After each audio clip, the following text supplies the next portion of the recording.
हजुर सर। आजको हाम्रो नयाँ टपिक रहेछ angle between two straight line है। हामीले क्लास 10 मा पढ्ने angle between two straight line 11 class मा पनि यो छ टपिक हामीले angle between two straight line. जब चाहिँ कुनै दुईटा स्ट्रेट लाइनहरु के हुन्छ एक आपसमा के गर्छ कट गर्छ कि हुन सक्छ कुनै दुईटा स्ट्रेट लाइनहरु के गर्छ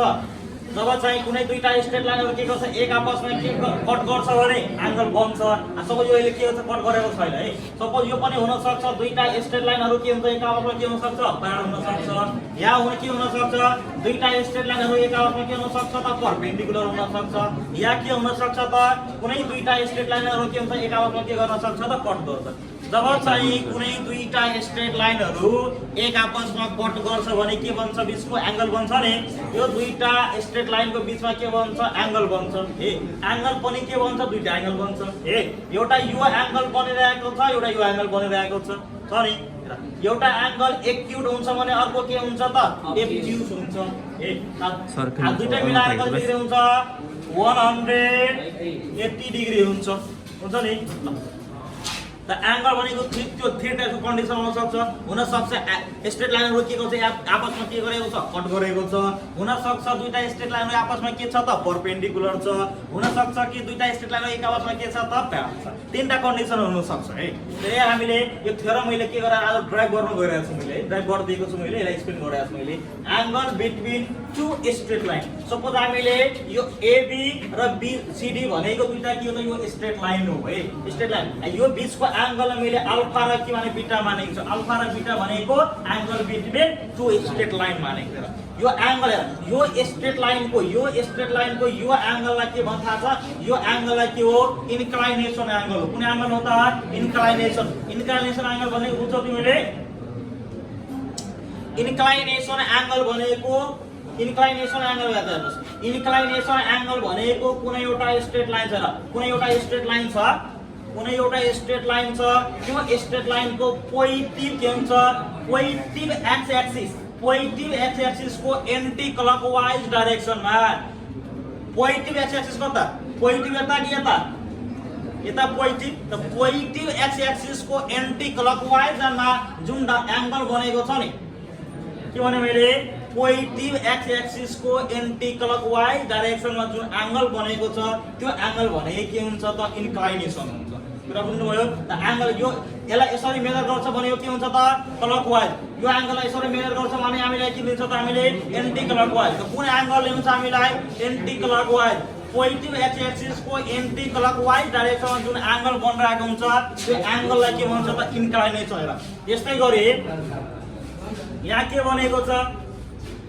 यो के बनेको छ यो एंगललाई के भने हामीले इन्क्लाइनेसन यो एंगल पनि के हो त इन्क्लाइनेसन। यो AB straight line angle theta भने के भने इन्क्लाइनेसन। जस्तै कि यो लाइनलाई हामीले थीटा भने के हुन्छ त अर्को के हुन्छ लाइन के हुन्छ इन्क्लाइनेसन। त्यही हामीले यसलाई एक्सप्लेन गरेको छौँ हेर त let AB and CD are two straight line के हुन्छ लेट त के हुन्छ equation of the straight lines के हुन्छ एउटा दुईटा इक्वेसन दिएको छ हे यो इक्वेसन न यसलाई स्ट्रेट लाइन 1 को र स्ट्रेट लाइन 2 के दुईटा के छ यहाँ इक्वेसन दिएको छ हामीले लेखेको छौँ मैले। त्यस प्रोसेसमा के छ थीटा 1 र थीटा 2 भनेको दुईटा के हुन्छ इन्क्लाइनेसनको AB र CD को दुईटैको छ रिस्पेक्टिभली। जब चाहिँ हामी हेर्दा यो angle then the slope of the line AB को स्लोप कति भएर छ हामीले फर्मुला थाहा छ तीनटा फर्मुला जुन छ हामीले जब चाहिँ कुनै एउटा एंगल दिएको छ भने यसको स्लोप फर्मुला कति हुन्छ यो m1 बराबर कति भन्छ m बराबर tan थीटा हुन्छ नि यो m1 बराबर के भइसक्यो tan थीटा 1 भइसक्यो। अर्को लाइनको स्लोप कति भइहाल्छ m2 बराबर कति भइहाल्छ त यो tan थीटा के भइहाल्छ 2 भइहाल्छ tan थीटा 2 हुन्छ। ए अर्को लाइन छ भने थीटा 1 थीटा 2 दिएको छ भने स्लोप आइरहेछ जुन हामीले यो बीचको एंगल जुन बनाएको छ मैले हेर्दा यो एंगल कुन एंगल हो त यसलाई मैले थीटा अल्फा मानेको छु मैले त्यही कुरा यहाँ लेखे मैले हेर्दा let alpha be the angle between the lines AB and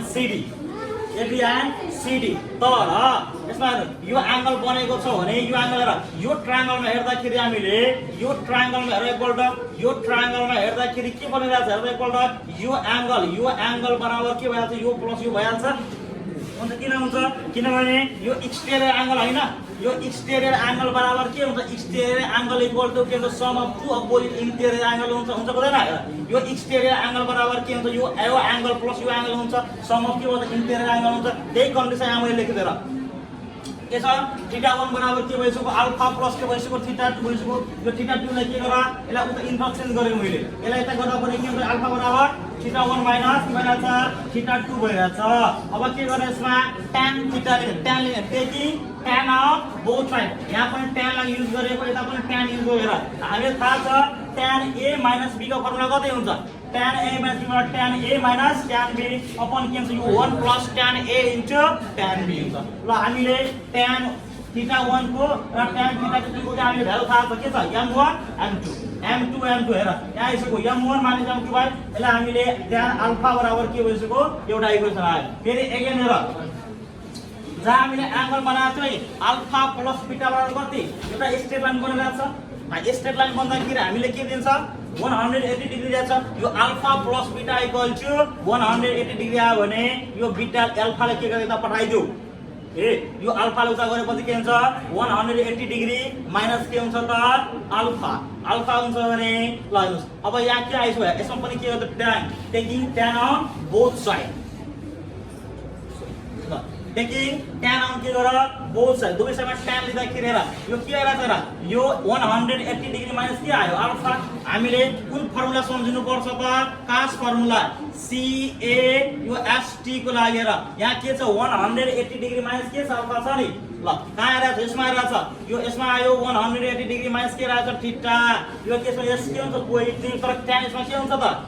ए तर चेन्ज हुन्छ हुँदैन किनभने यो 190 इन्टु के हुन्छ 2 टाइम्स बराबर के हुन्छ यो 180 डिग्री हुन्छ नि यहाँ के हुन्छ 2 इभेन हुन्छ भने चेन्ज हुँदैन अर्थ भने के हुन्छ चेन्ज हुन्छ त्यही भएर यो के चेन्ज भएको छैन ल tan बीटा बराबर कति आयो माइनस के आयो त tan अल्फा आयो हैन tan अल्फा को भ्यालु हामीलाई थाहा छ माथिमा आछ भ्यालु हेर त्यहाँ के आयो त एउटा प्लसमा आछ एउटा के आछ माइनसमा आएको छ त्यहाँ के लेख्यो hence if the angle between the lines AB and CD be theta जब चाहिँ हामीले AB स्ट्रेट लाइन र CD स्ट्रेट लाइन को बीच को एंगल हामीले थीटा मान्यो भने के छ थीटा मान्यो भने यसको के हुन्छ tan थीटा बराबर भइहाल्छ है के छ tan theta equal to plus minus m1 minus m2 by 1 plus m1 into m2 किन आयो प्लस माइनस एकपल्ट पोजिटिभ आछ एकपल्ट के आछ नेगेटिभ आछ त्यही भएर यसलाई कम्बाइन गर्दा कम्बाइनिङ के त इक्वेसन 1 एन्ड 2 इक्वेसन 1 र इक्वेसन 2 लाई कम्बाइन गर्दाखेरि हामीले एउटा कन्डिसन दिएको छ त्यो पोइन्ट के हुन्छ हाम्रो त्यो फर्मुला हो angle between the lines tan theta बराबर हामीले फर्मुला ड्राइभ गरेको हो यसमा पनि दुईटा कन्डिसन हुन सक्छ के हुन्छ केस 1 मा when the two lines are के हुन्छ प्यारल जब चाहिँ AB र CD हुन सक्छ प्यारल पनि हुन सक्छ जब प्यारल हुन्छ भने जब कुनै दुईटा स्ट्रेट लाइन के छ प्यारल बनेको छ भने बीचमा एंगल बन्छ त बन्दैन त्यो भनेको छ when two lines are parallel so the angle between lines is कति त 0 डिग्री एंगलै बन्दैन कति डिग्री बन्छ त 0 डिग्री बन्छ त्यही भएर यसको दैट इज थीटा कति बन्यो त 0 डिग्री यो 0 डिग्री यसमा भ्यालु पुट गर्नुस् त र tan 0 भ्यालु कति आउँछ 0 यसलाई के क्रस मल्टिप्लाई गराइदियो यहाँबाट भ्यालु आएर चाहिँ के त यो m1 बराबर m2 प्रुफ भइरहेछ त्यस्तै गरे हामीले यो पनि हुन सक्छ कि यो लाइन दुईटा लाइन ए पासमा के छ त परपेन्डिकुलर हुन्छ ए परपेन्डिकुलर छ भने when the two lines are के हुन सक्छ परपेन्डिकुलर हुन्छ कतिखेर परपेन्डिकुलर जब के हुन्छ थीटा भ्यालु कति आउँछ त 90 डिग्री हुन्छ ल 90 डिग्री लेखे 90 भ्यालु कति हुन्छ इन्फिनिटी हुन्छ तर इन्फिनिटी ठाउँ मैले के लेखेर 1/0 लेखे इन्फिनिटी भ्यालु के छ 1/0 समथिङ डिवाइडेड 0 भनेको के हो त इन्फिनिटी समथिङ डिवाइडेड 0 भनेको इन्फिनिटी ल 1/इन्फिनिटी ल यसलाई के गरे मैले 1 सँग मल्टिप्लाई गराए यसलाई के गर्दा यो माथिसँग मल्टिप्लाई गराइदियो कति आयो र यो बराबर यहाँ माथिमा 1 प्लस मल्टिप्लाई गर्दा यता कति आयो 0 ए अब यसलाई भ्यालु के गर्दा उता पठाइदिउ त्यस के बुझ्यो त हामीले m1 इन्टु m2 बराबर कति आयो यो -1 आइरहेछ पुरा बुझ्नुभयो ए यसमा के हुन्छ तीनटा कन्डिसन आयो हुन सक्छ स्ट्रेट लाइनहरु के हुन्छ एक आपसमा कट गर्छ भने एउटा के हुन्छ एंगल बन्छ हुन सक्छ दुईटा स्ट्रेट लाइन एक आपसमा के छ त प्यारल छ भने के हुन्छ त्यसको स्लोप पनि के हुन्छ इक्वल हुन्छ जब चाहिँ परपेन्डिकुलर छ भने यसको के हुन्छ स्लोप्स को प्रोडक्ट गर्दाखेरि के हुन्छ त -1 हुन्छ यसमा पनि कन्डिसन छ है जब चाहिँ थीटा को भ्यालु के आउँछ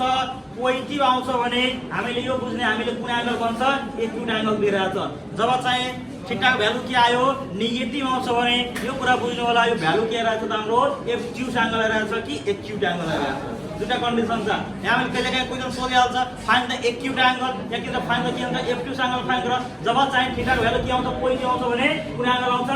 एक्युट एंगल आउँछ अब जब थीटा भ्यालु के आउँछ नेगेटिभ आउँछ भने के बुझ्न हामीले एंगल के दिन्छ त एब्ट्युस त हेर त सबैले अमित को अरु हेर बन्द गरिदियो